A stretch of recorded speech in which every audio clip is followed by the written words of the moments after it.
how do I say this? Where do I begin?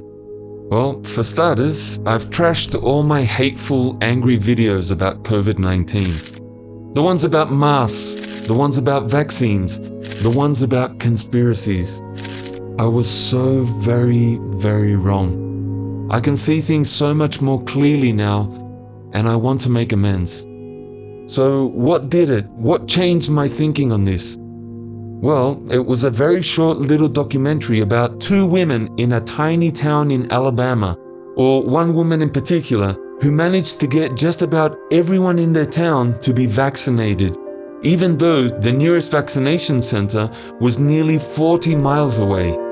And they did it by being nice. That's right, just by being nice.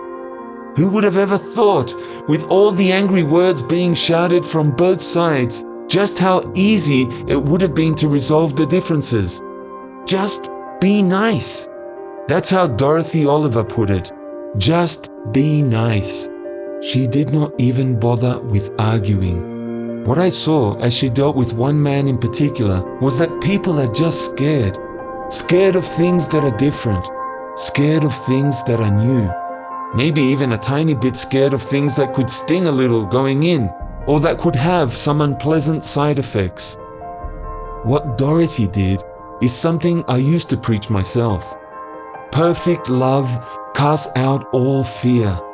That's what I used to say was the sum total of my understanding about demonology.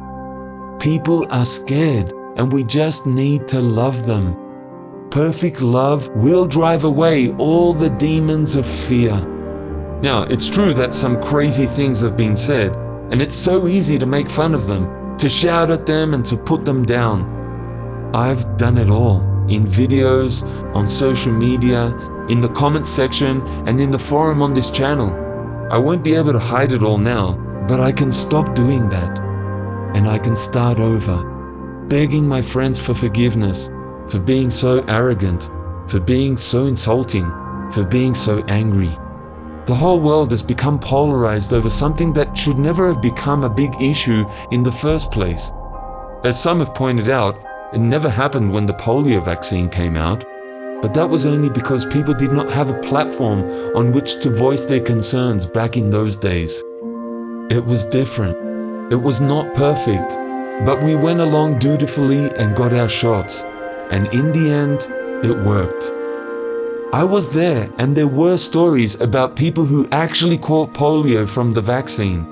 The stories were true, but they were kept in perspective.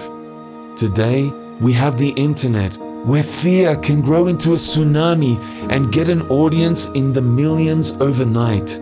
Anger can get a huge audience too. That was my mistake. Like so many others, I got angry. I was angry at how irrational fear can make us. But there was irrationality in my anger too. It came from focusing on the flaws in the arguments and not the fear. It was a fear that could be understandable by all of us at first, but we didn't realize how much anger could fan it into an inferno of hate and self-righteousness on both sides. It's too late to bring back the lives of all those who have been lost as a result of this mixture of fear and anger, but it's not too late to turn around, to take a different approach. Well, that's really it. That's all I know to say at this stage. I was wrong, and I want to change. Now, to be clear, my position on vaccines themselves has not changed, but I am changing my attitude towards those who are against them. And I want to help others to change.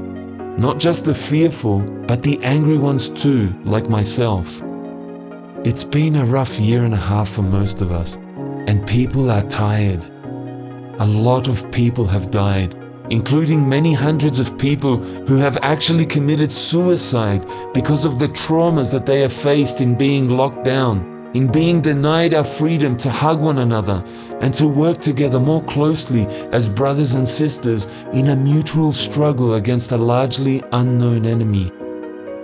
To my many friends, and a lot of them are people who felt that they were doing the right thing by sending me warnings about the various conspiracies at work to destroy the world, I ask your forgiveness. I don't know how many are left around to hear me saying this, but if you're listening, can we just talk about our need to work together, fighting to overcome both enemies, that is fear and anger? I don't expect it'll be easy. There are a lot of hurts, but maybe a little bit at a time, like Dorothy Oliver did it, we can turn things around just by being nice. Amen? Amen. God bless you.